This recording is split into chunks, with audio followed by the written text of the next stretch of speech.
Hi, everybody. Thank you for joining tonight's Zoom meeting on college admissions. It's so nice to see you all. Even though we can't be together as we really would want to be, it's nice to have this platform so we can be together virtually. I do want you to know the counselors are really here to help you and want you to know that. You are not alone through all that's going on, so please don't hesitate to reach out to any one of the counselors for any reason, because we're here. I will also be reaching out to you via emails just on different things that come up, any updates that I get. You should have received an email from me in March that had some links to virtual tours of campuses, and then also the My Intuition link, which helps with estimate college costs. Then I sent out an email last week that had updates on ACT and SAT. And then it also had a link for a flyer for free test prep. So hopefully you got that as well. I want to start off by thanking you for submitting your topics and your questions. I was able to take all those and organize those into two categories. A set with COVID-19 impact on college admission, and then just some general college questions. And so we'll go through those. If you want to add in another question, you can add it through the chat feature in Zoom, and at the end of the meeting, we will read through those and make sure that they've all been answered before we stop for the evening. I want to thank our panelists for being here this evening, all of you. I do also want to thank you for all that you've done for our students and families over the years. You've really made a positive impact on them as well. Before we start the questions, can we go and introduce ourselves so that people can put a name with a face? Anybody want to start? Jacob, you want to start? Yeah, I'll go ahead and start. Hello, everybody. Thanks for having me. My name is Jacob Westover. I am one of our admissions counselors and recruiters at the University of Kentucky in good old Lexington, which is what you'll see my background as. And I have been in this role for almost 3 years now. It'll be 3 years next month, which is crazy. But I cover all of Northern and Central Ohio, so primarily Columbus, Cleveland, and Toledo. Thank you. Teresa? Hi, everybody. Good evening. My name is Teresa Poplar, and I work in the Office of Admission and Financial Aid at the University of Dayton. I've been affiliated with the university since 2002, but have been in our department for about 8 years now, and I serve the Columbus area. Thank you. Rayanne? Good evening, everyone. I'm Rayanne DiBaggio. I'm the Senior Associate Director of Undergraduate Admission at Case Western Reserve University. I, too, am the Columbus area representative, and this is my 31st year in college admissions. Thank you. Tyler?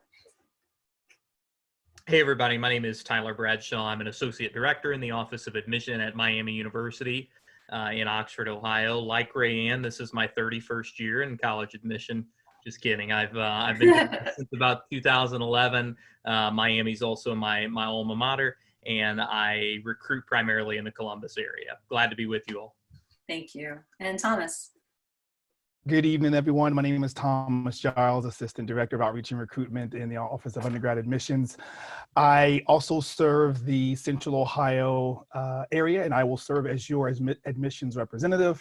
I have been in this business, gosh, just over 11 years now, so thanks for having me this evening. Thank you. Thank you all. So in looking at the questions, I did see an awful lot on college visits. With all that's going on, a lot of college visits were canceled.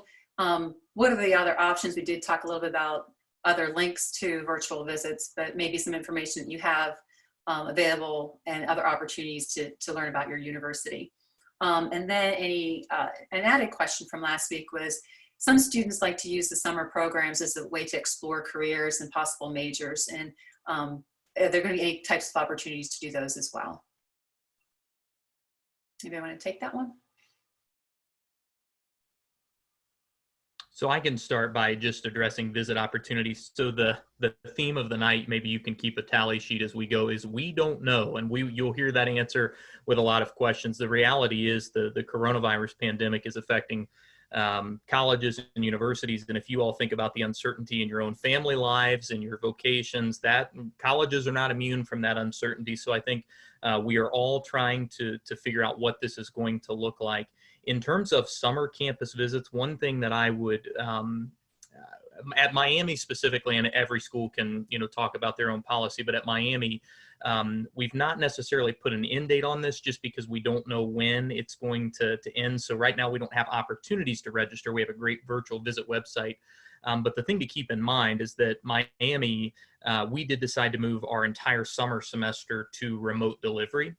And one thing that a lot of people don't think about is all of those students that were typically on campus are the ones who are traditionally offering our student-led tours, and now they're going to be gone for an entire semester.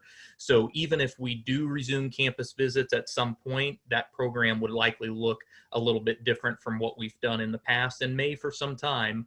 But I think most colleges and universities have suspended probably through June or so, and then we'll revisit other things. And we're also looking at those summer programs. For example, at Miami, we have our Summer Scholars Program, and we're currently in discussions about how we might be able to transition that into a virtual program. And that answer has differed since we did this panel last week. So that's just more evidence that things are constantly changing, constantly evolving, and we're doing our best to keep students and families updated on any developments as they become available.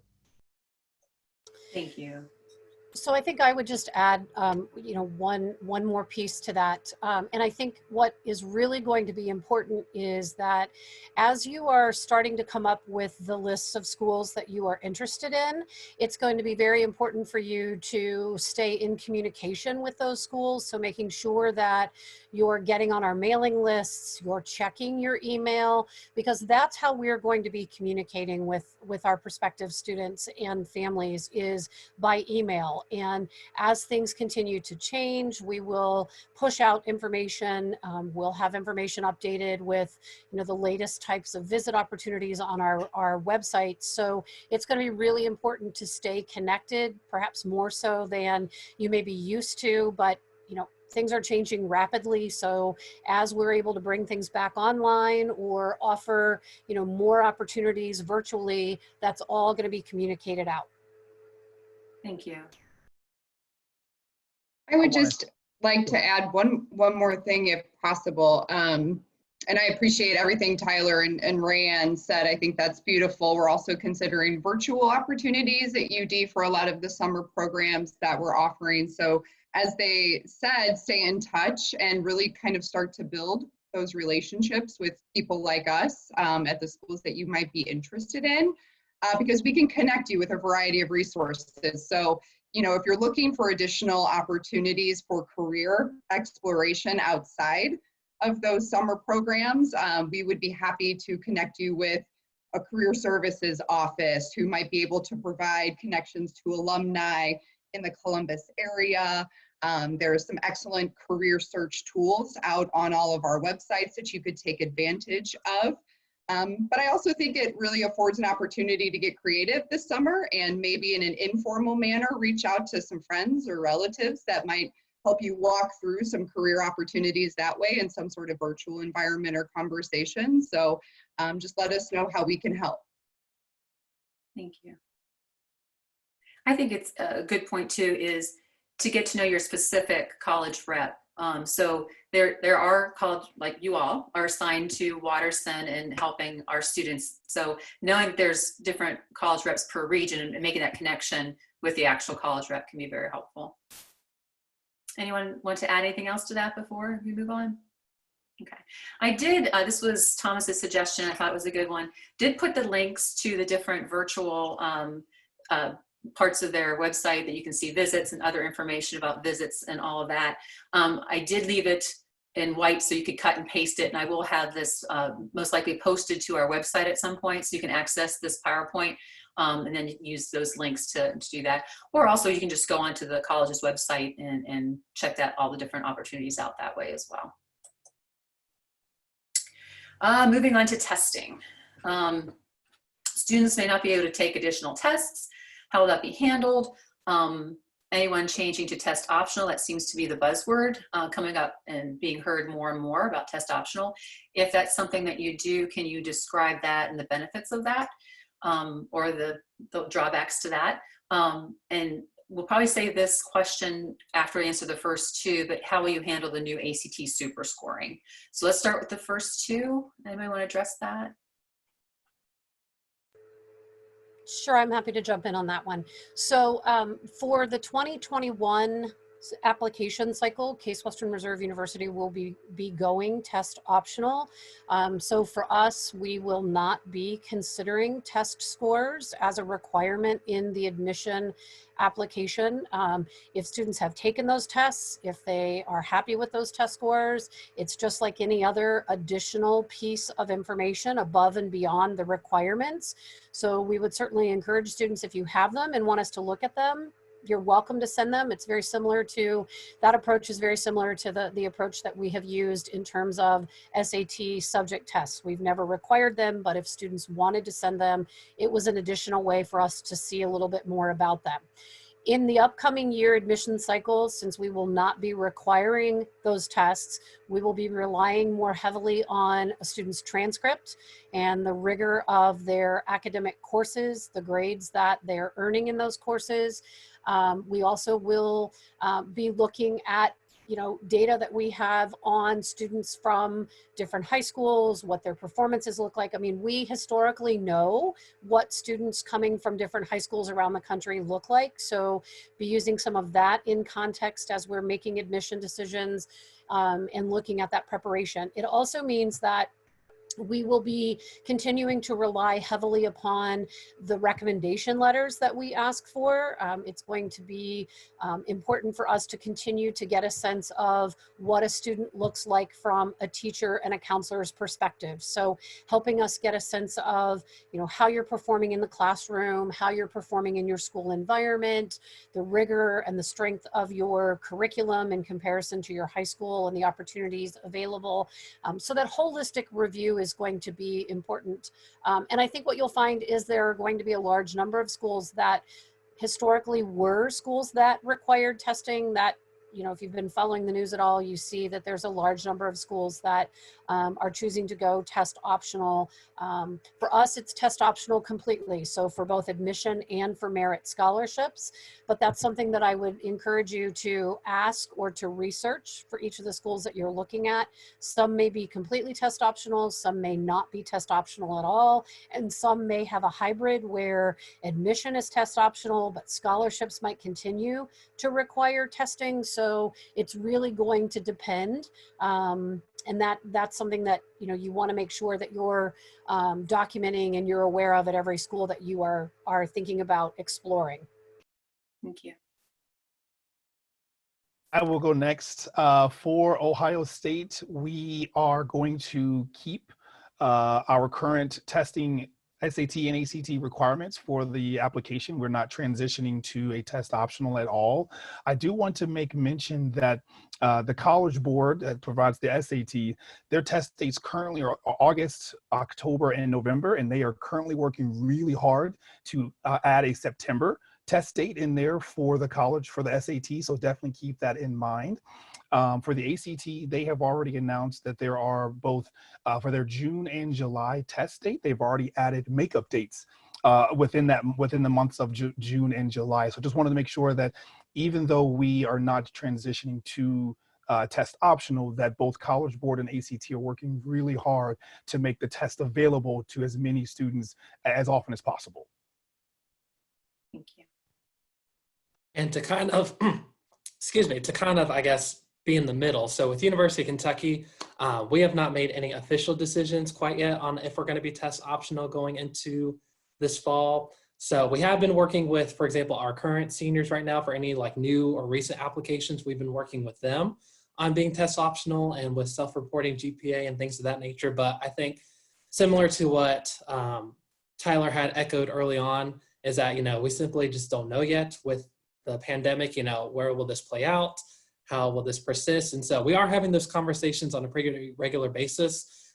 So again, similar to what Rayanne and Teresa and everybody else has been highlighting is just that making sure that you all are communicating and staying in touch with us, and we're making sure that we provide that information with you all. But for right now, we are not making a final decision on test optional. And as far as, benefits to test optional or not, there's always going to be drawbacks and positives. I think, one especially positive note is that for students, sometimes ACT and SAT testing is maybe not a student's strong suit. So being able to highlight more on the GPA, the transcript, things of that nature. And then for us, maybe sometimes at an institution, being that for our scholarships, for example, at UK, we require a test score and a GPA for scholarship consideration. So if you take away that portion, what does that look like? Or for example, competitive scholarships, what will that look like if we decide to do away with a test score option?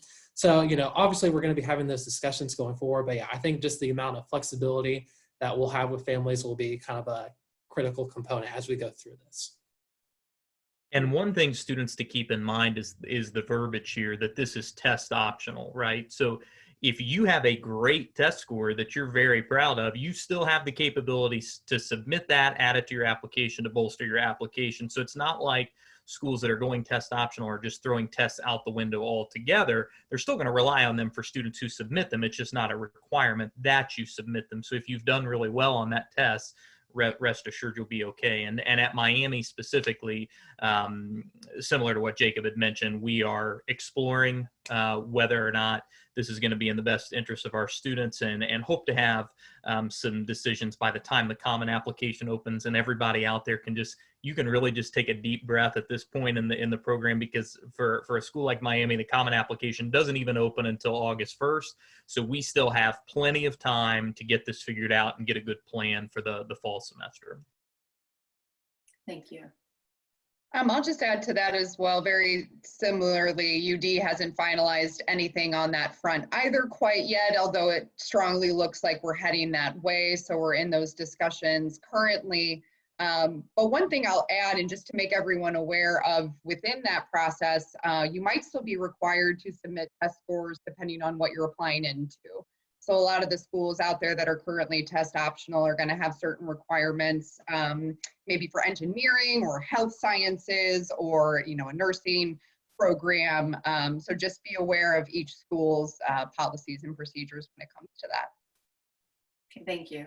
So this leads to a question for me. If a student took an ACT and used the free sends to send it to a college and then didn't have the opportunity to retest, and they want to go test optional, how would they indicate that to the school? So typically on the application, there will be somewhere that you can indicate that you do not want your test scores considered, or you wish to have your test scores considered. So we recognize that students are going to have done that in many cases, already sent us test scores. So they'll be able to let the schools know which path they would like to go through in the admission process. Thank you. Let's move on to the next question. How will you handle the new ACT super scoring?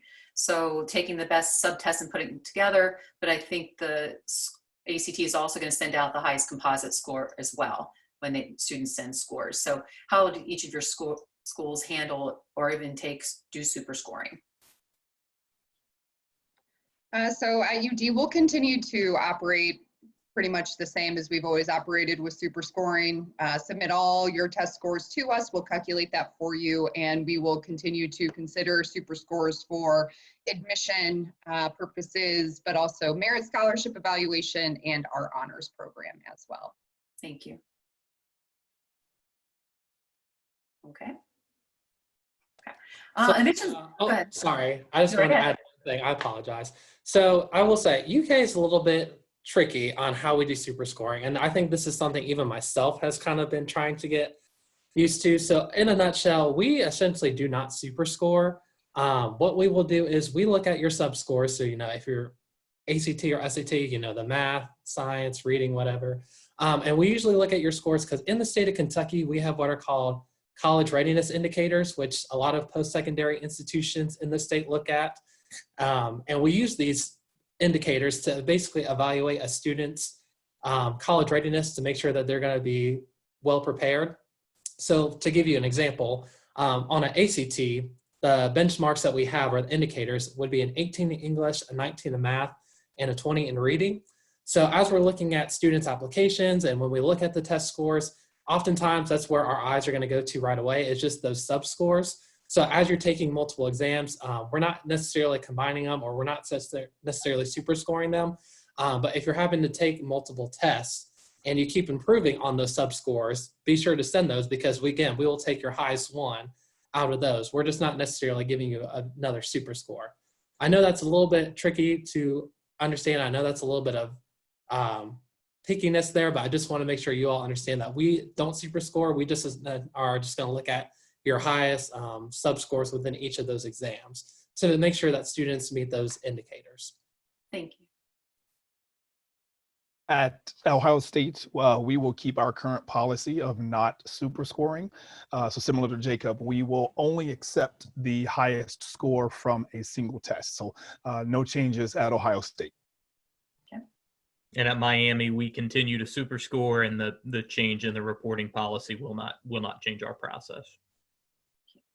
And Case Western Reserve is the same. We've always super scored both SAT and ACT. So for students who want to submit scores, we would still continue to consider the highest. And Teresa, did you mention super scoring at all at Dayton? Yes, I did. I'm sorry. Thank you. Oh, Okay. that's okay. I can repeat it if you want. The next one. So because of the ACT and SAT scores, I think this question is more as to, because the scores may not be opportunities to take it over again and maybe have their highest score, will the transcript and GPA be weighted a little bit more than the ACT or SAT scores when you're reviewing applications? Honestly, it's a difficult question to answer, just because there's an assumption that behind the scenes there is weighting that happens, that, you know, across the board one thing is more important than another thing. And the reality is, in most cases, we are all looking for reasons to admit students. And as the process stands right now, at least at Miami, you know, for one student, the test score might be more important than their GPA, and vice versa. So it's hard to give a blanket statement to that. I mean, in theory, if we have less to rely on, we might be paying more attention to stuff on the transcript. But the other piece to keep in mind is that your application is an entire portfolio of things that you're submitting. And we're going to be looking to lots of different areas, but more importantly, we are going to understand the context coming in with this particular class. We are going to understand the effect that it has on every piece of the application. We're going to be keeping an eye on that. So it's hard to say across the board more weight would be given, just because the process inherently, even during a regular non-pandemic year, just doesn't work that cleanly. Thank you. I think that's important, because some of our students feel like this is only happening to them, and because they can't do all this, that they're at a disadvantage to other students. Well, you know, this is happening to everybody. So, and it's going to be taken into consideration across the board for all students. So thank you. More questions. Admissions requirement. I think we sort of hit on this. Importance weight of transcript, GPA, ACT or SAT versus essay. And I think you've pretty much answered that, that very well, that things are across the board. You're just evaluating the student. One piece could be a little bit more than another piece in that. The next question, students' extracurricular activities. Students cannot volunteer, work, play sports, etc. How will that be viewed? What impact will it have on the student's application? So say they were waiting until something senior year and they were planning on doing something, and now they're not able to do that.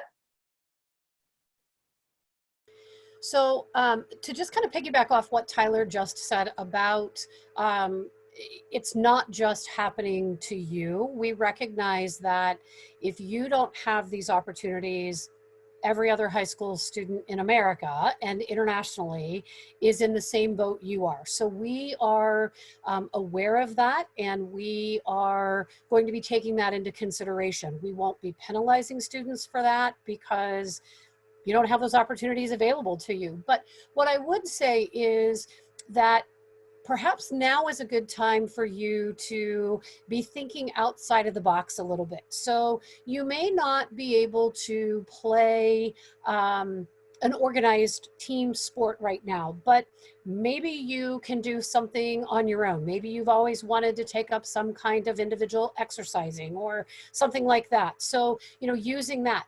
Maybe you've always wanted to teach yourself a musical instrument and you just have never had time to do that. So now is when you get out YouTube and you start doing those kinds of things. You know, maybe you haven't had a chance to read anything for pleasure because you're so busy with your extracurriculars and your school course load. So it's not that you don't have the opportunity to do things. It's maybe thinking about a different approach to things that you have and opportunities that you have.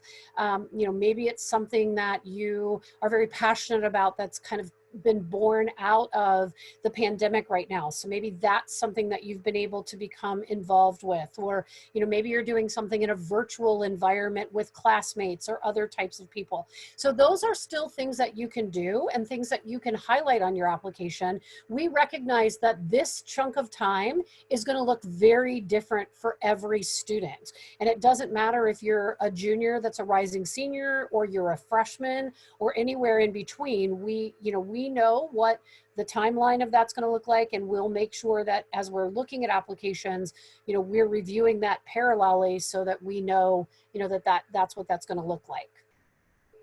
Thank you. I wanted to add some leadership in regards to also how Rayanne just explained that beautifully. So thank you, Rayanne, for saying that. And that is, maybe you're in a Zoom meeting and you are skilled at Zoom and you know everything about it, and you become the IT technician for Miss Creighton, or maybe for your classmates and your teacher in the class, and you're leading how to be technically savvy in Zoom. For example, my niece just sent my wife and 2 kids masks. So she had material, went to the store, and she learned how to use a sewing machine over the last 2 weeks, and now she's delivering masks. That's another way to list that on your application. It doesn't have to be a summer program at the Wexner Medical Center where you're knee deep with beakers and things. It doesn't have to be that specific. As Rayanne mentioned, you're going to have to think creatively and also move towards some leadership opportunities within it. Maybe your local newspaper is asking for some folks to do some articles on the high school virtual learning perspective. Write that article. That's another way that you're taking initiative and showing colleges, universities across the country that you're not just staying at home, sitting on your couch doing work. You're taking some leadership opportunities as well. Great, thank you. And for pretty much every college out there, this whole discussion of co-curricular activities and involvement has always been about quality over quantity. It has always been about impact rather than a checklist of look how many things I'm involved in. Some of the worst student resumes or extracurricular lists I've seen included in applications have just been ones where they list so many activities that there's no impact whatsoever in any of those things.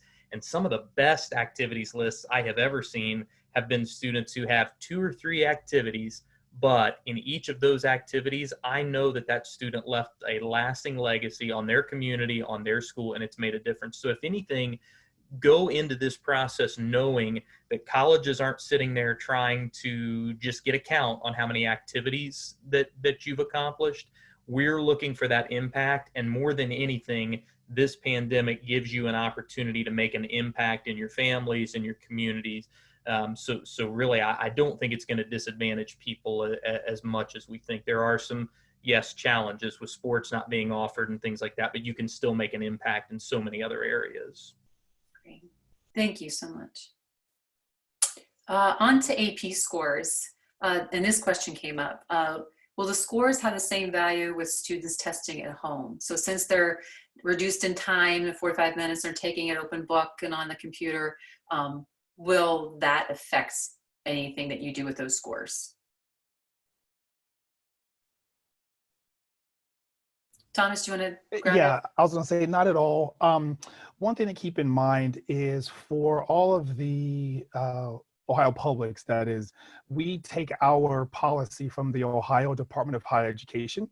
So and right now they have informed all of us that we will continue to assess those AP scores the same way we did before COVID-19 as we do now. So students that complete a 3-year or higher, you will certainly receive college credit towards any courses in your undergraduate degree. So just keep it in mind that it's not an institutional information that is coming from the Ohio Department of Higher Education on AP policy.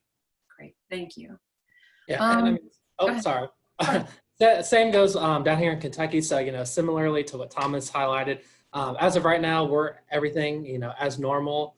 And of course, you know, I'm sure as most institutions have, same with UK, if you all ever are curious what those scores are looking like, you can always go on the website, you can print off a sheet just so you have an idea.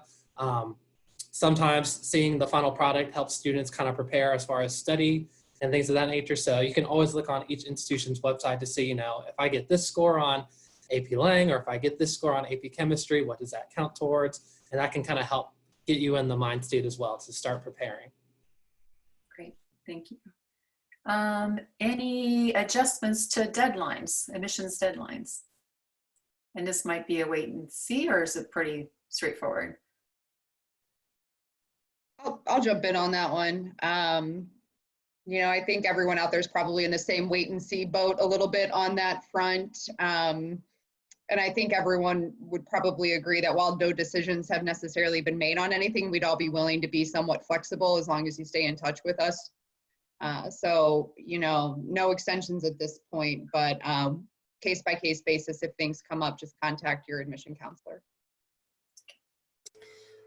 For rising seniors, the common application and the coalition application will go live at the beginning of August. So that's when schools who are participating in those 2 application programs will have, you can start the application process with, you know, with us. Schools that have their own institutional applications, their deadlines are going to vary just a little bit. So that's something that as you are researching schools and looking at websites, you know, that should be very clearly defined for you on the application information page, so that you'll be able to manage what those deadlines are going to look like there. You know, a student had asked about trying to organize, how do you manage all the different colleges when you're doing that? I think a spreadsheet or a calendar can be really helpful with that. List the college. Do they require, how many teacher recommendations do they require? ACT and SAT scores, do you want to know if they super score or not, and keeping track of them down the line that way. And deadlines that are coming up. Sometimes there's scholarship deadlines that are a little bit earlier than the regular admissions, and maybe noting that on a spreadsheet I think would help to keep that together. And that's something families can do together in creating that.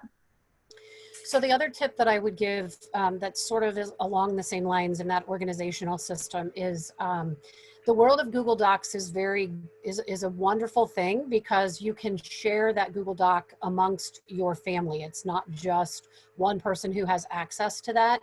And I think, you know, if you start out that organized, it's a great tool that keeps everything straight, because you'll find that no 2 schools have the exact same deadlines, and the deadlines are going to vary across programs, scholarships, those types of things. The other piece that I would suggest is, if you are not too deep into this process already, creating an email account that is specific just to the college search process can also be very helpful and easy to keep things organized, because you're going to find that you will get a lot of email. And so if you have an email account where you can create folders for each of the schools that you're looking at, and you can drag and drop those emails, it's a great way to do that.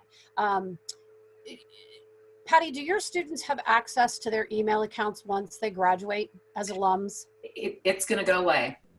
So that's the other thing to keep in mind, is if you are using your school account, that school account is going to go away. And depending on how soon after you graduate that school account goes away, it's possible that you may miss out on some communication from colleges over the summer. because that's the email account that you've put in your in your application. So that's the account that we are going to be communicating with you on. So it's really important that you are using an email that you continue to have access to as well.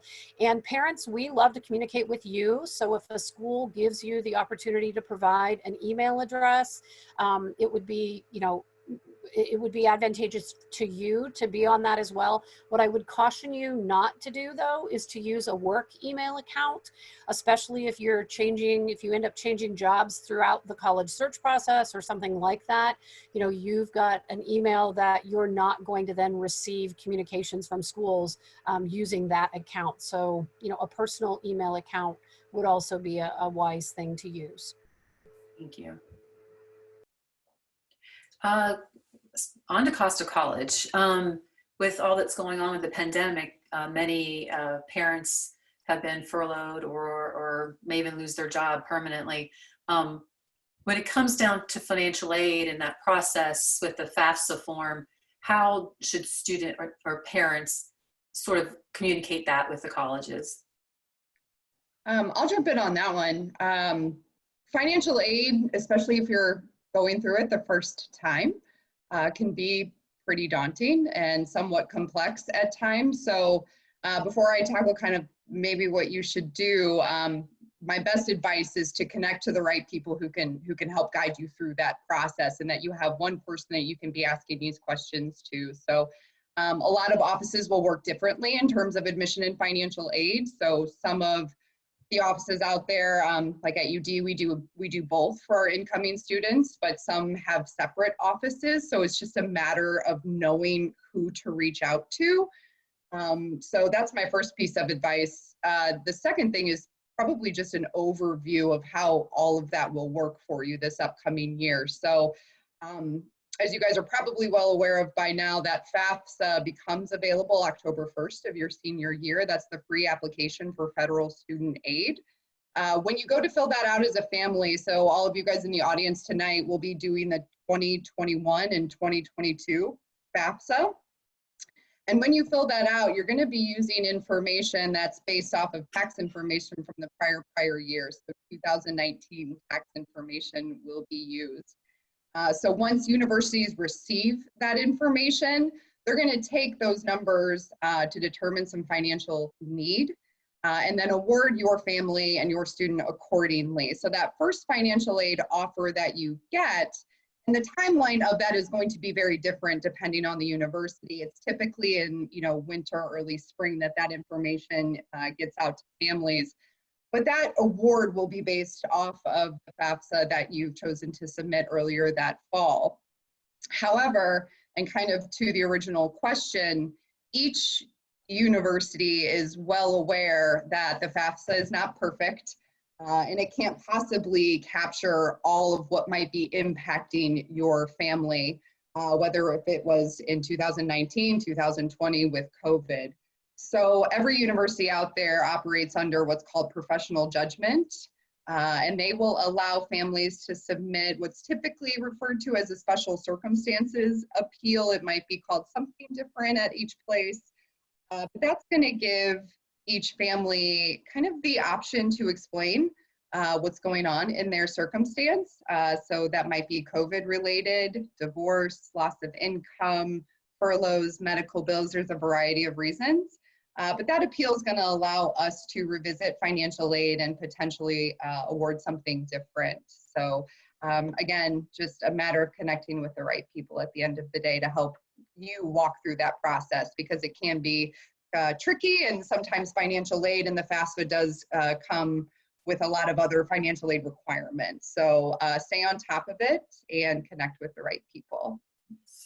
We also have, after our senior parent meeting, we have a financial aid meeting right after that, and that's probably end of August, early September that happens. So it gives a little bit of background on the FAFSA and how to fill it out, and also a resource for a person to go to if they need some help filling it out when it opens up in October. The other thing to be aware of is that there are some schools that, in addition to requiring the FAFSA form for need-based consideration, will also ask families to submit the CSS profile form. So for example, Case Western Reserve is a school that will meet 100% of a family's demonstrated need, but we're going to ask for both of those forms to give us the information. So as you are starting this system of organization about the schools that you're looking at, that's something that you want to make sure that you note, so that if a school is going to require that second form, you know what the deadline to submit that is, and you'll know that that form does need to be submitted in addition to the FAFSA. Thank you. And I think just to highlight another topic, so similar to what Teresa mentioned, so UK is, for example, one of those offices where me personally, as the admissions counselor, I do not distribute the financial aid packets. I don't work specifically with that. We have our own office, but we'll take that into consideration. If you have appeals that you want to obviously raise questions about, you can contact your financial aid counselor. But I think, I speak for everyone when we say we love our jobs. We wouldn't do it if we didn't love it. But as part of this job, part of it is going to have this tough conversations. And I think specifically, with UK, we're out of state. So when you add on, things like out of state tuition, sometimes with all the financial aid and things like that, sometimes it still doesn't add up. And I had to have those conversations with families of, okay, where do you all stand? Do you think this is the best decision for you? Because the last thing that I want to do is have you all put yourself in a situation that's ultimately going to just hurt you in the long term. So, and especially now with, where we're at in the world, this is just another kind of wrench in the system that sometimes it's going to have to be a tough pill to swallow, a tough conversation that we have. It's not the easiest. I obviously would love people to come to UK, but at the same time, I want them to be able to make a wise decision based on what they feel like is going to best value them in the long term. So that's just another, notch in the belt as far as what sometimes you might be able to expect, especially going now. But yeah, I just want to make sure that, you guys are aware of that as well. Thank you. Patty, I wanted to make one more mention. I wanted to debunk a myth that my colleagues, we hear every year, and that is, I'm not going to file the FAFSA because I don't qualify for anything. And audience, as you can see, my colleagues all nodding their heads vehemently like, yes. Let me at least start by saying, if you choose not to file the FAFSA, you have self-selected yourself out of being eligible for any institutional grants that may be available. For some reason, most families think of the FAFSA as only Pell Grant recipients. Well, that's just one piece of it. There are so many funds available from the institution based on need that comes from the FAFSA being submitted. So if you never submit that, I always like to tell my colleagues that when a family calls us in February, March, and April and say, what can you do for me, Thomas? My first response is, unfortunately, I'm not a car salesman. It's not a negotiated type of conversation. And my other question is, did you file the FAFSA? And then the response typically is, well, I don't qualify for anything. So again, you've self-selected yourself out of this process if you don't file that FAFSA.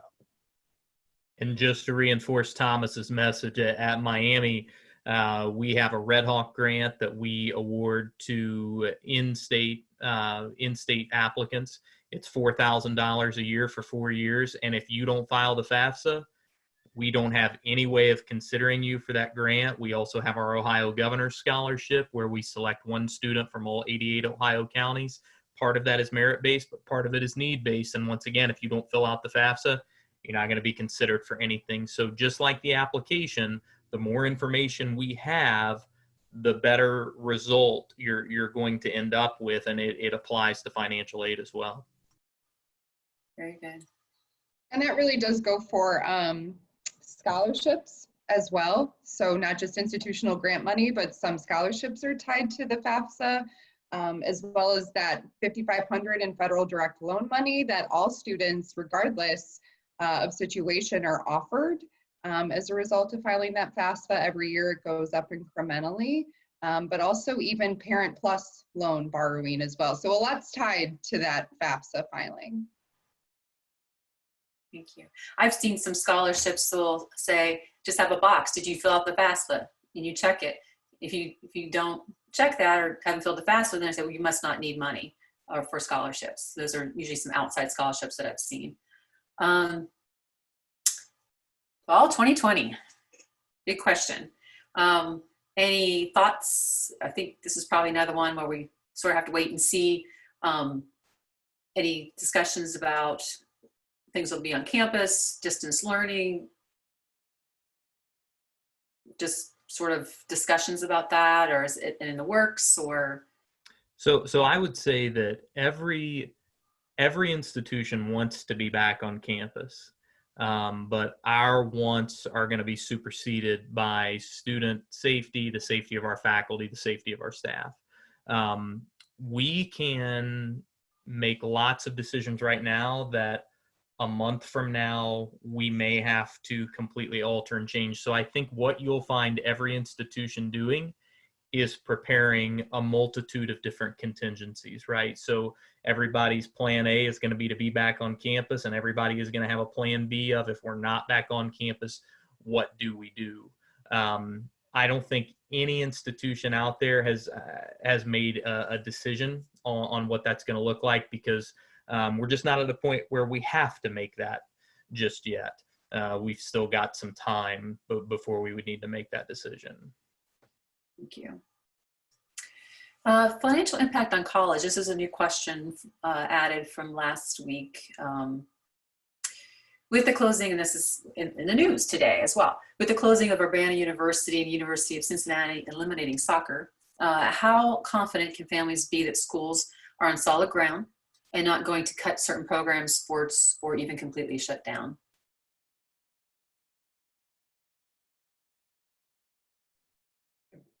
Woof, what a question. I know.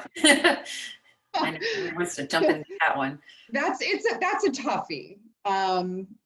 You know, I think I thought about this question a little bit, and I think on one hand, you guys, you know, you have to be very realistic about the current state of affairs. Every industry has their challenging times, and right now it's higher education's time. So while we do have to be realistic that potentially some programs might get cut, athletic, academic, service, whatever it is. But at the same time, you know, I do believe that institutions that have been around, that have historically a strong enrollment, that have a variety of programs that are reputationally known, those are going to continue to be successful. So I think you can have a little bit more confidence in those stronger universities based off of those historic precedents, but keeping in mind that, you know, Right. we have to be a little realistic and to keep reaching out and asking those questions. And you have the right, and it's fair to ask those questions, you know, whether you call and say, hey, you know, what's your tutoring staff look like this year compared to last year? Those are valid questions, and we would encourage you to ask those. Thank you. I would think the other thing I would say too is that understand that when colleges and universities close across the country, we are all colleagues, and we all step in to make sure that students are best served. So, I mean, we dealt with this. I'm probably probably one of the closer institutions that dealt with it, but Cincinnati Christian University, a smaller private institution, closed in the middle of the year this past year. And so many universities in our area, including Miami, stepped up and said, hey, we realize that as a student, you're kind of hung out to dry. So we want to work with you on an individual basis to make sure that you transfer in, to make sure that your credits count, to make sure that we can still consider you for financial aid, all those things. So when this inevitably happens, because there's no doubt that I think every institution across the country is going to be affected, and everybody's going to deal with that differently. When it happens, my colleagues at every institution will step up to make sure that students are best served. So we can't guarantee you that everything's just going to go on as it always did, but we can guarantee you that there are going to be plenty of institutions there to help and make sure that students are well served. Thank you. Okay, some other questions about college admissions process and programs. Just basically what the strength of your college is. What are you known for? What are you most proud of? I guess we can just go down the line on this one. Rand, you want to start off? Sure. So Case Western Reserve University is a comprehensive research institution located in Cleveland. We're in an area called University Circle, which is the cultural center in the city of Cleveland. So we're an urban school, but about 5 miles to the east of downtown Cleveland, offering programs at the undergraduate, the graduate, the professional school level. We have a national and international student population on our campus, about 10,000 students total. A little more than 5,200 of those are undergraduates. We offer, when we look at students in the admission process, it's what we call a single door admission. So it's admission to the university, not to a specific school or program. So that allows our students the opportunity to really explore their academic pursuits. So many of our students are doing double majors or majors and minors. The other piece that is very important to us as part of the academic experience is the experiential learning piece. So as a tier 1 research school, it's academic research, it's internships, it's co-op experiences, it's clinicals for our nurses, it's practicums. So it's that hands-on experience, giving students the opportunity to take what they've learned in the classroom and to practically apply that.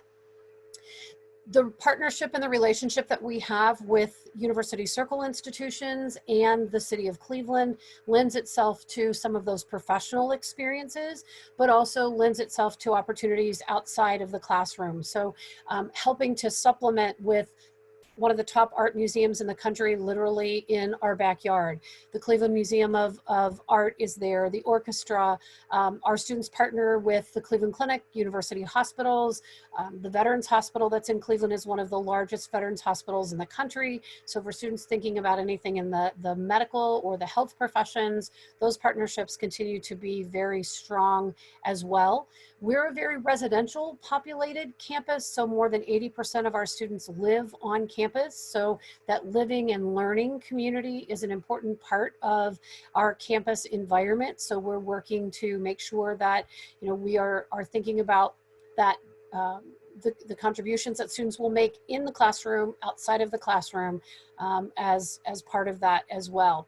I mentioned before, we are a school that is looking at helping students afford Case Western Reserve University. So to that end, we will meet 100% of a family's demonstrated need once we know what that is.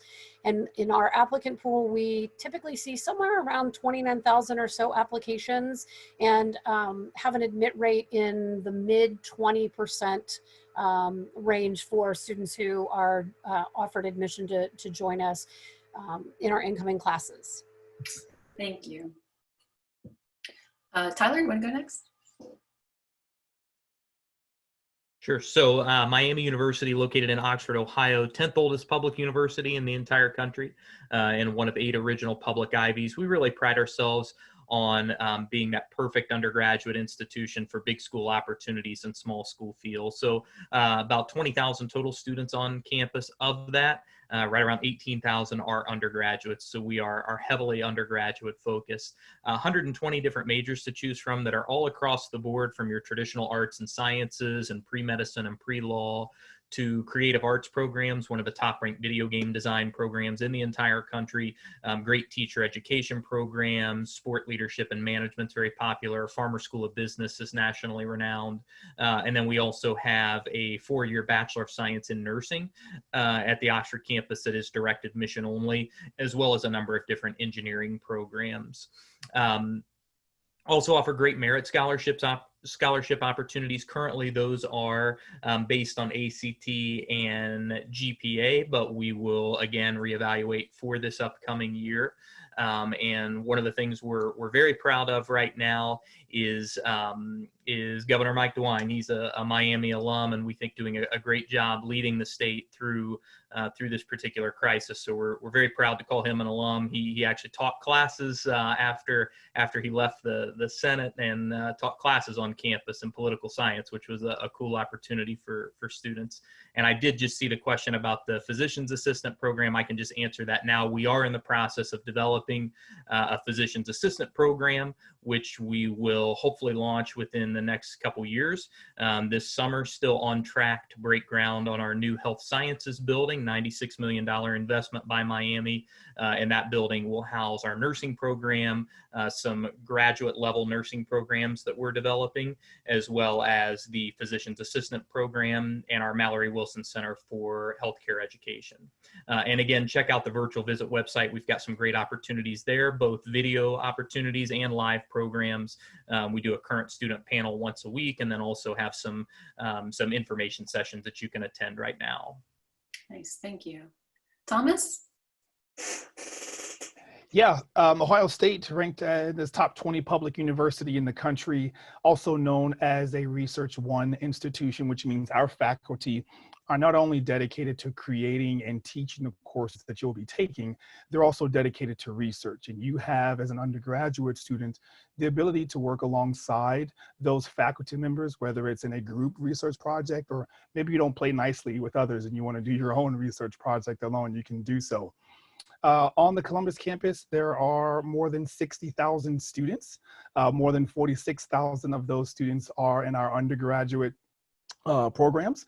And one of the many things that we are proud of is over 94% of our freshmen return back for their sophomore year. That's an amazing retention rate that we are extremely proud of. So of the more than 7,500 students that our freshman class that comes in, 9 out of 10 of them are returning back for their sophomore year. And our more competitive programs are business engineering, public health, and nursing. Thank you. Teresa?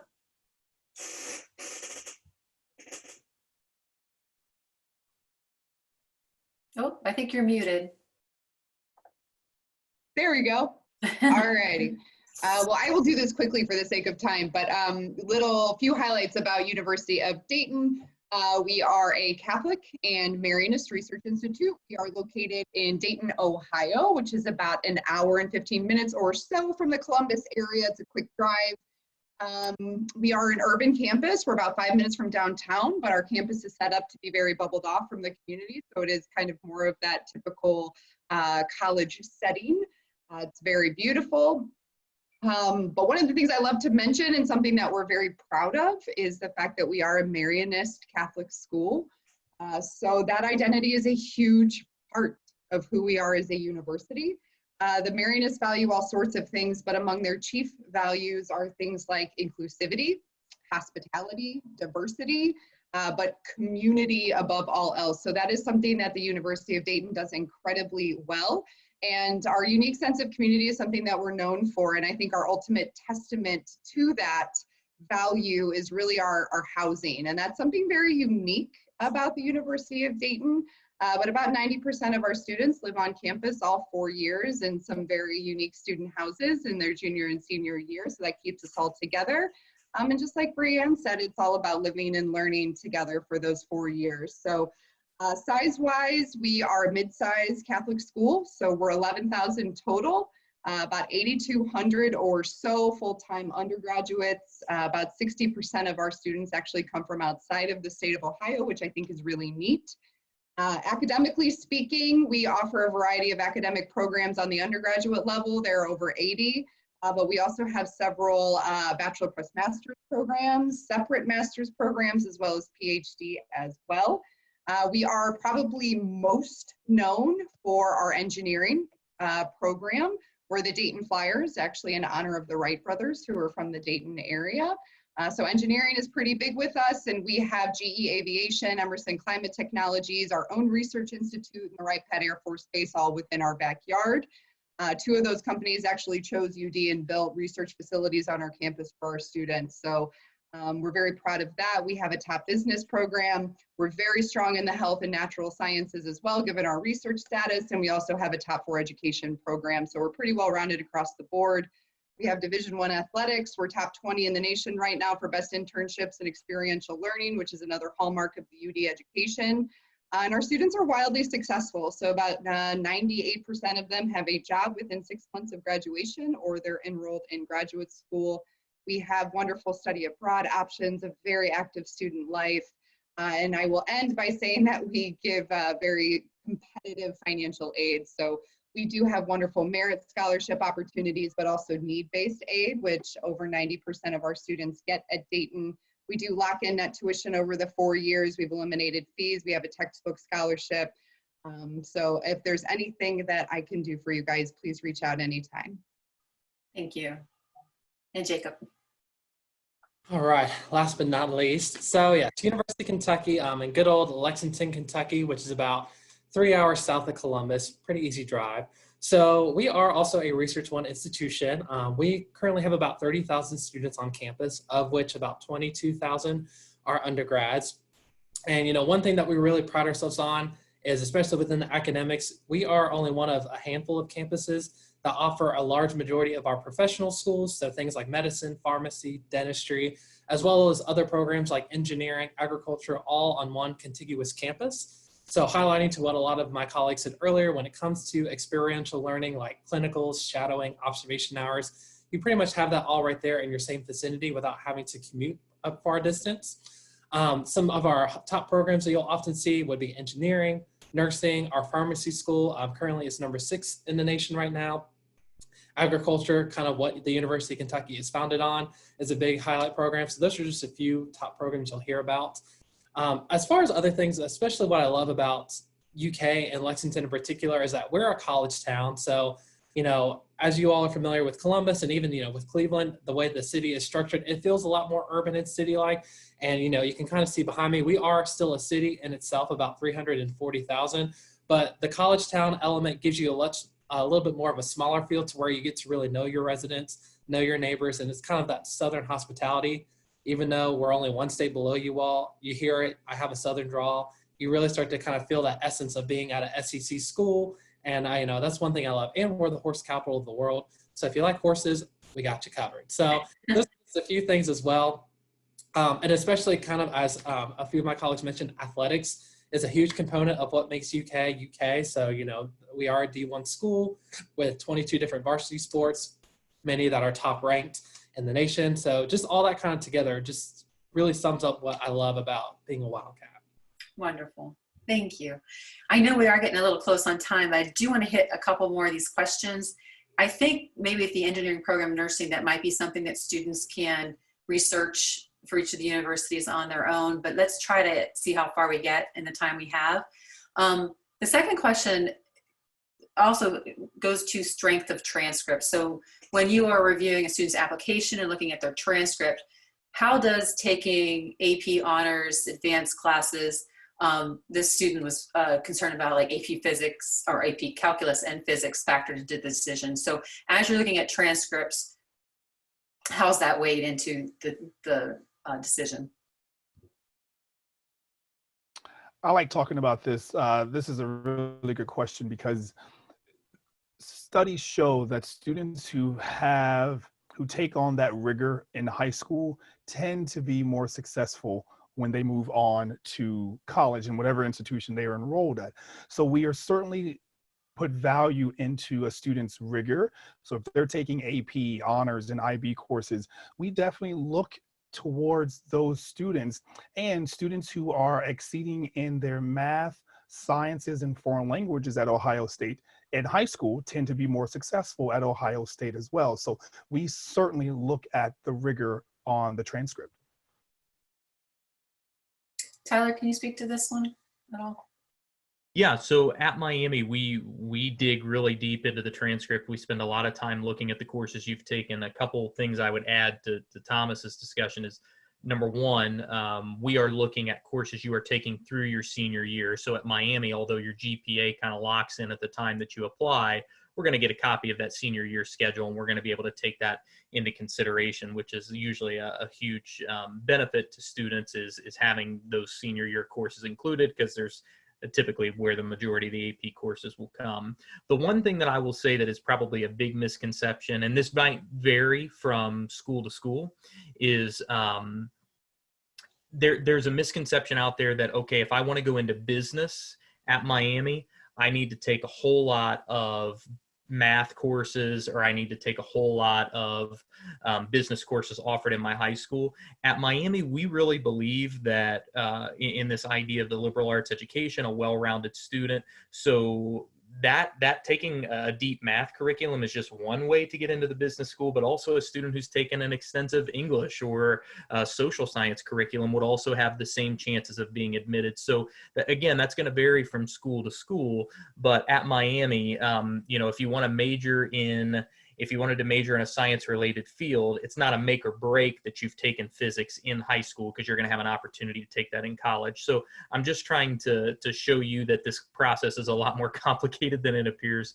on the face value. And the question that came in the chat about College Credit Plus courses, in the state of Ohio, we are in the admission review process, public institutions, we are required to look at AP courses the same in terms of rigor as we would look at a CCP course. Now, that being said, that's the admission side of the house. When it comes to transferring credit, that could look different. If you've taken an AP course, you have to take the test. And like Thomas had mentioned earlier, scoring a 3 or higher is going to get you credit. But the benefit to AP is if you get a higher score, you might get credit for multiple classes. College Credit Plus is 1-to-1. So you take that one class, you get credit for that one class, and typically we want it to be something offered within the Ohio transfer module. So those typical courses within the liberal arts that every public institution in Ohio is going to require. So in the admission side of the house, though, if you took AP Calculus, that would be the same as taking dual enrollment or College Credit Plus Calculus at whatever institution would be close to you. Could you talk for a second about the balance between rigor and grades and kind of where that line is between taking an AP course versus, getting a C in it possibly? Again, I think here every school is probably going to have a different answer, but I would say that at Miami, we would rather see a student who has challenged themselves in terms of the curriculum and has been willing to maybe take a risk of not getting an A in a course. The reality is getting into college doesn't require that you have an A in every course. I'm not giving you that as an excuse to not go get A's in your courses. So parents, please don't email me. But I am saying that people like me got B's in high school, and now look at me. It is an opportunity for you to really step up to the plate, because as Thomas mentioned earlier, the studies pretty clearly show that rigor leads to success at the college level. It leads to retention, and those are the things that we're all looking for. So my blanket recommendation in this scenario would be, if you have the choice between taking a standard level course that you can get an A in, or taking an AP level course or College Credit Plus course that you might get an A in, but you also might get a B in, step up to the plate and take that more rigorous course. Thank you.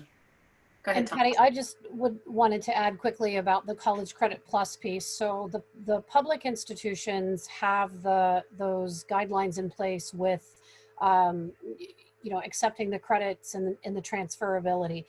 When it comes to private institutions have a little bit more leeway in terms of the College Credit Plus. So I think it's sort of that two-pronged approach that Tyler talked about. So we're going to look at those in terms of the rigor and students challenging themselves in the admission process, but not every public or private institution has to award college level credit for those College Credit Plus classes.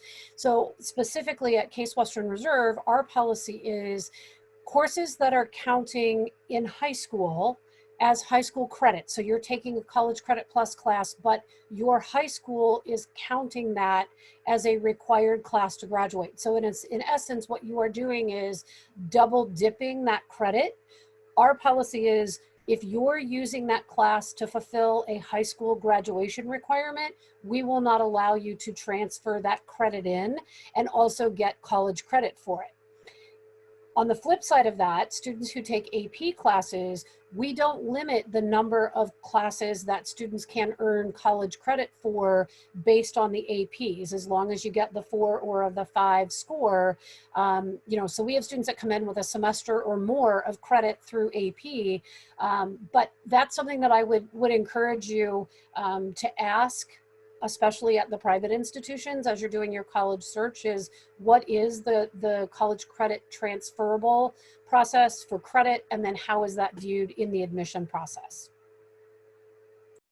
Thank you. And, I would like to add too, when students are researching different majors, and if they're thinking of going pre-med or engineering, things like that, talk to them, tell them what your goals are, and ask them what the effect of doing a College Credit Plus class would have on their admissions to med school down the line. Is that going to have an impact on it, or are they going to look, because that does start the student's college career, and they're going to look back and to see how they did in those courses way back then as well, and we're looking for admission to medical school and things like that. So I'd encourage students to research that. So I'm sorry to interrupt. The other piece with that, you made me think about, that is a transcript that you are establishing. So if you are taking a college class as a high school student, you are beginning your college career, and that is a transcriptable course with a grade, and whatever grade you earn in that class is going to follow you. So you don't get a do-over, it doesn't go away. So if you don't do well in a college class, that grade is going to be listed on a transcript that's going to follow you your entire transcriptable career. Thank you. Anyone else to add to that at all? Just one quick recommendation with College Credit Plus: stick within the Ohio transfer module. That is your best bet when taking College Credit Plus courses. Those are the courses that we've all identified will apply and transfer most seamlessly. It's when you start getting into those really specific coursework areas, like you're taking a College Credit Plus course in business or in a particular field, that the transferability goes down significantly. So again, just check out the Ohio transfer module. There's lots of great information on the state's website about what classes are there, but I would stick within that as best as possible if you decide to go that route. Thank you. Thank you. When we had our College Credit Plus meeting, we talked about being purposeful about selecting classes. Don't just pick them because you can. Usually try to look at advanced and see what program you want to be involved in, and maybe trying to get some of those gen eds out of the way if you're going to do the College Credit Plus route with that. Just maybe we can finish up with a cost of college and scholarship opportunities, talking about different scholarship opportunities within the university, and then also a little bit with outside of them as well. Anybody want to take that one? Yeah, so I can go ahead and start. So with University of Kentucky, we have really what we call, I guess, three main categories of scholarships. The first is academic, and similar to what some other institutions may offer, academic scholarships solely or mostly based on your test score and your GPA. Again, kind of stick with us and be flexible because that could change as we go into the fall. But, as long as you meet those two requirements and you apply by the early action deadline or the admissions deadline that they're putting out there, for us at UK, it's December 1st. If you qualify for all that, you'll automatically be considered for that scholarship. And that can vary anywhere from us for right now, from $8,000 to $12,500 per year. Once you start looking at competitive scholarships where they are more selective, they start at full tuition and go up. We also have certain college and departmental scholarships. So students, if you're wanting to go into a particular field program, whether it's agriculture, business, etc., some of those colleges may offer their own programs where you might have to separately apply on their website. So I just tell you all to be proactive and look on there. And then there are some kind of external scholarships, like we have a wonderful William C. Parker Diversity Scholarship. We have a Legacy Tuition Scholarship, which is for out-of-state students. So if your parent or step-parent attended UK and they're members of the Alumni Association, there's a scholarship opportunity there.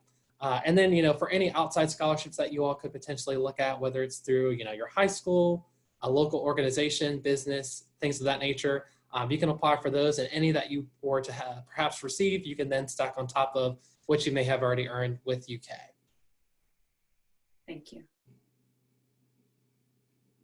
Any of you wanted to add to that? So the other thing that I would say is, as you are starting this college search process and you are getting deeper into the process, I would caution you to shape your list based solely on cost, because the cost of an institution, what we have published, what you see, is oftentimes not what a family will end up paying at the end. So what you're seeing is those direct costs, which tuition, room and board, costs that are fixed costs. There are indirect costs like food and expending money and your books and those kinds of things, transportation. So those will vary a little bit. All of us have on our website something called the net price calculator, which families can plug in some basic information and it will give you a general idea of what you might be eligible for. At a quick glance, but you really aren't going to know what you might be eligible for until you go through the process. So as you are shaping your list of schools and you're coming up with that well-rounded list, cost is something obviously to have conversations about and be realistic about, but don't rule anything out until you apply for those merit types of scholarships, or you go for some of those specialty scholarships that schools offer, or you are considered in the admission process for merit scholarships. And then the other piece of that is that need-based aid. So then once you have all of that information, and frankly, that's not going to come until later in the process. So some schools will release that with the admission decision release. Some schools will release that a little bit later in the spring. And then when you have all of that, you can really kind of compare apples to apples against each school that you have applied to, you've heard from, and you have all the information then to make that final choice by the May 1 candidate's response date. Thank you. And just so parents know too, and students, that in addition to the college's scholarships, there's some in the major as well as the regular ones that we will, anytime we hear of scholarships, we will start running lists and deadlines and then get that information out to parents. We also have them sign up for more of the national scholarships as well as some of the local scholarships. So we'll be working on that with families as well during senior year, the process. So I think, like I said, maybe the rest of those, it might be a good conversation for students to research on their own or have a conversation with their rep that they're interested in the school. But let's see if there's any questions in the chat that maybe we didn't get answered. Jamie, did you see anything in there? Yeah, there's two currently in the chat. If anyone else has questions that they'd like to ask, feel free to type them in there and I will make sure they get asked. The first is, how do foreign languages factor into the admissions process? If anyone wants to talk about that. Sure, I will. At Ohio State, we ask that students complete a foreign language in the same subject. So 2 years of the same foreign language to have a completed application to have 2 years of the same language for foreign language. And I think one thing to ask when you're considering colleges is that required or is that a recommendation? So for example, at Miami, we recommend 2 years of the same foreign language in high school, but we do have students who get admitted with just one, and then they may have to take some coursework to make that up once they're at the college level. But I think a blanket recommendation for all the public schools in the state of Ohio would be the 2 years. Does anybody have 2 years minimum, recommend 3 or more, or recommend 3? We recommend the more you have, the better, and it will increase your likelihood for admission. Again, it's probably easier to achieve. I was going to say easier to achieve a more rigorous curriculum, but I don't know if that makes sense. It's probably simpler to achieve rigor by taking them within the same foreign language. So taking, maybe Spanish through year 3 or 4 rather than 2 years here, 2 years there. But again, at Miami, if it's required, we're going to give students a placement test when they come in. We require you reach a certain level of proficiency. So the more you're taking in high school, there's a good chance that you might not have to take as much when you get to college if you're able to test at a higher rate. And at least at Miami, I just saw the question on this chat. We do consider American Sign Language as a foreign language, as long as it counts as a foreign language towards your high school requirements. So Patty, when you asked if anybody had more than the 2 years, Case Western Reserve recommends 3. And when a student can take 4, we like to see that in terms of that rigor as well. However, that's not written in stone. And we recognize that, as you progress through there may be some course conflicts. So perhaps your foreign language was only offered at the same time as AP Physics, and so you chose to take AP Physics. And so, we're going to put that in context as we see what the overall strength and rigor of a student's academic path and the transcript looks like as we are looking at that. And we're the same way with courses. We do not have a foreign language requirement to graduate in our general education curriculum unless it's required for the specific major. So again, students would place into language classes for their programs of study. And at Case Western Reserve, sign language is not considered a foreign language. Thank you. Did anyone have anything else to add about foreign language? If not, there's one more question. Okay, the other question in chat that I think we haven't covered is probably mostly for Jacob, although anyone else can step in as well. One of the students asked about being considered for in-state tuition if you live in Ohio, but in neighboring states, so in Kentucky or in any of those other neighboring states, so tuition reciprocity. Yes, so that is a wonderful question, one that we definitely get a lot, and I get a lot. So institutions are going to be different based on how they do reciprocity agreements or their residency policies. So to give you, UK's perspective, we, as of now, do not have any reciprocity agreements with our surrounding states or counties. So, even if families live in Ohio or Indiana or even in Tennessee, students will not be considered for the in-state tuition, even though they are in a neighboring state. And that factors into a variety of reasons why. Now, as far as the residency process goes, that's pretty much going to be your best option at this point. And obviously, each state has a different residency policy determined by the state. So for that, we always recommend you reach out. We do have a residency officer who will work with you on that case-by-case basis. I will say Kentucky seems to be a little bit more of the one of the finicky and tricky ones to navigate. But if you do have questions, your residency officer is going to be kind of your best friend at that point. Just because, again, that's stuff that's being determined by the state. It's not a university policy. And similar to with other institutions that you might be looking out of state for, always check to see if they maybe offer reciprocities. Now, for example, especially in your more regional universities in Kentucky, some, if they're by the Indiana border or if they're by the Tennessee border, some of them do have those reciprocity agreements where they're located. I know especially with UK, since we're more central, it's just a little bit more difficult to navigate and to offer those opportunities since Kentucky kind of borders a lot of states. But, just be sure to ask your residency officer or the registrar's officer in your institution that you're interested in to see what those opportunities look like. Great. So that finishes our chat questions. I think that's everything. The other one was physician assistant at Miami, and we did talk about that, right, Tyler? Okay. Yeah, it's coming. And it will be a graduate level program, just so folks are aware.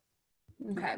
And yeah, everything else I think was covered as they came up. So if anyone else has additional questions, feel free to type them in chat. Okay.